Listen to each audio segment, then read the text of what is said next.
बंगल्यात जे राहतात झोपायच्या गोळ्या आहेत त्यांना. झोप रे भो झोप. काहींच्या गोळ्या झोपल्या पण गडी नाही झोपला. काय भांडे घासणारी बाई भांडे धुवून 3ऱ्या मजला चढती. बंगल्यावाल्याची लिफ्टनं वर जाती, लिफ्टनच खाली येते. मनक्यात गॅप, डोळ्याला अंधाऱ्या येत्या. अगं तू जगती तरी कशाला. त्याच्यातले जेवढे श्रीमंत माणसं बसलेत कीर्तनाला, एकालाही घरी चहा नाही सकाळी.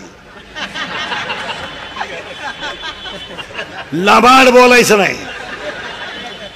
हे चहा घरी पित नाही. लय दरिद्री श्रीमंत माणसं लय हलकट.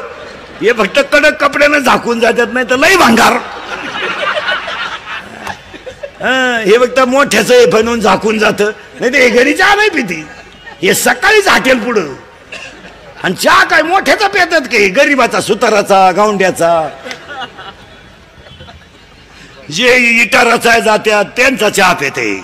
अशी दरिद्री बसा त्या खुर्चीवर. आणि मग ते सुतार गावंडी फुगीर राहते. ते 300 रुपये रोजाची माणसं.